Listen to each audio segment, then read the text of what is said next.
Welcome to On The Bit. I'm Dave from Dream Thoroughbreds, and with me is Lenny from Bluegrass Bloodstock. How are you, Lenny? Very good, Dave. Great to be back. Yeah, it is, mate. Our first show for the 2015 Spring Carnival, and can't believe it's August and we get our first Group 1 for the season, mate. It's back pretty quickly, isn't it? So I've had a few people waiting for On The Bit to return, and they've just asked that you stay in the camera shot this year, mate, and don't slide away. So we're going to Caulfield on Saturday for the Weight for Age Memsie Stakes over 1,400 metres.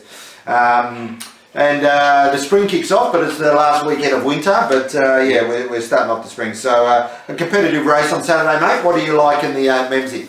Dave, very competitive race, big field, a lot of horses first up. So it's hard. You've probably just got to go with either something that's fit or something that you think is going to have a decent spring. Probably I'm not going for neither. I'm going for a horse that has actually performed first up before, and that's entirely Platinum Dave. I thought he's drawn a good gate. As long as Charmed Harmony doesn't get a run, which I'd assume it wouldn't, it's fourth emergency. I think this horse will be able to dictate in front. As we know, the 1,400 at Caulfield's dynamite for on paces. Last time he was first up, he ran Dissident to a length and a half second. That's good enough form to win this. Yep. I'd say Hawks has got him cherry right to be there on Saturday, and I think at the $10 quote, I think he represents fantastic each way value. So entirely Platinum for me, Dave. Yeah, I suppose it's important to understand that in the early weight for age races, that some horses are aiming for something later on in the spring. And they won't be wound up early for these type of races. Horses like Happy Trails, Dandino, Magic Cool, Rising Romance probably have all bigger fish to fry later in the spring. Voltstock and Barrel, been a lot of money for that. But he's also in this category. He was running in staying races as a 3-year-old, but he's by Tavistock, who was a Group 1 winner over a mile, and his first up form is sound. He's already a Group 1 winner, 4-year-old, so he sort of ticks a lot of boxes. But I thought Boban came into the race with a lot of ticks. He was outstanding in the Brisbane Winter Carnival. It took Shrikandi to beat him in the Stradbroke, but he gave her 5 kilos in that race, so it was a big effort by him. He meets everyone at weight for age here. I think the 1,400 metres is his best distance. He retained some residual fitness from that campaign in the winter, which was only less than 8 weeks ago. He's had 2 trials. Glyn Schofield has come over for the role. He's got a great affinity with the horse. Lots of ticks. I just think it's a good Group 1 for him, and his rivals aren't probably wound up, as you mentioned. I thought at $5, if you got $5, it was a great each way bet, and he's drawn a nice barrier in 5. So interesting Group 1 to start off the season. We'll learn a lot after the first couple of weeks. Yep. Stable news, Lenny. What's been happening over the winter for you, mate? Dave, we've got our yearlings that we've purchased that are now 2-year-olds. Yep. So we've been having some good reports from the Freedman stable for High Chaparral purchase, and Exceed and Excel at Wes Hunters. There's a few others as well that are going along well. We've also had a couple of runners like Burgundy Lass kicked off. Yeah, she won. Won first up. Little filly that I got from the same sale. She went to Adelaide and ran second in a Saturday race over there behind pretty good filly that Gunpowder Miss come down and ran third in their stakes race at Caulfield. So things have been ticking along okay. Yeah, as you say, the 2-year-olds have sort of all completed their first preps, come through without any problems.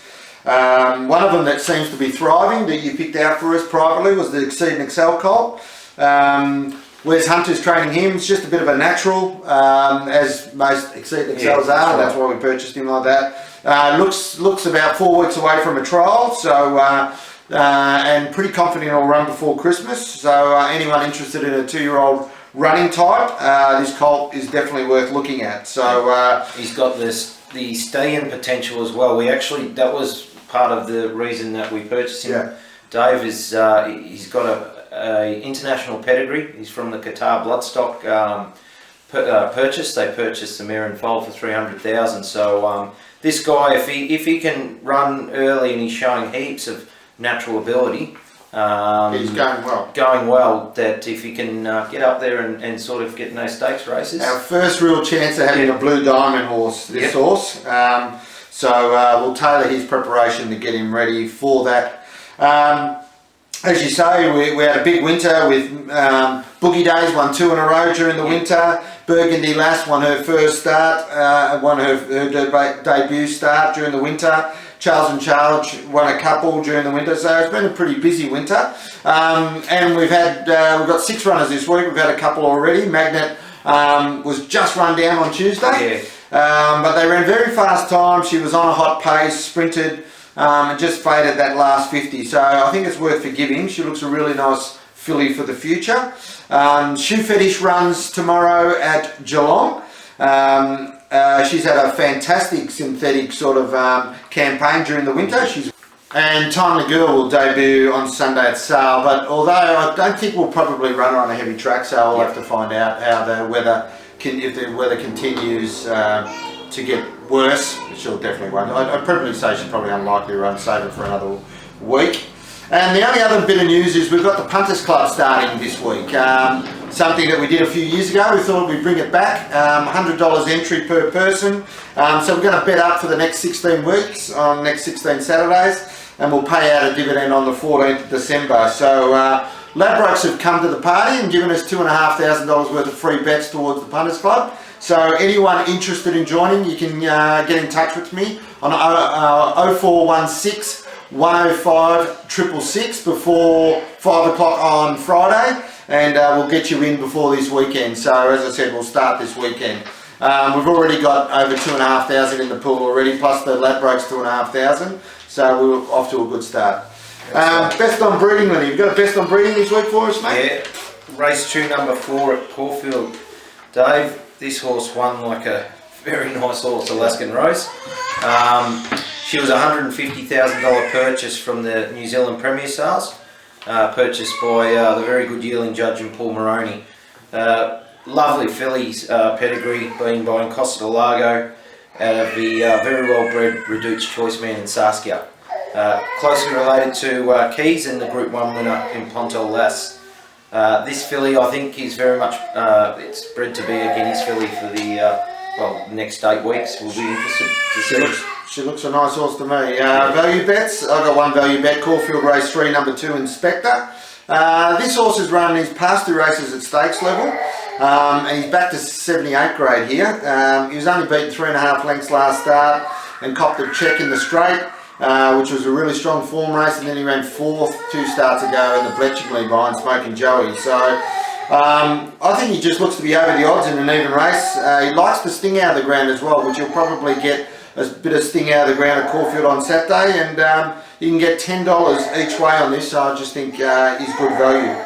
On the bit, Lenny, who's your on the bit special for the first? Charmed Harmony, Dave. Race 6, number 2. As long as it doesn't run in the Memsie, which I don't think it'll get a run.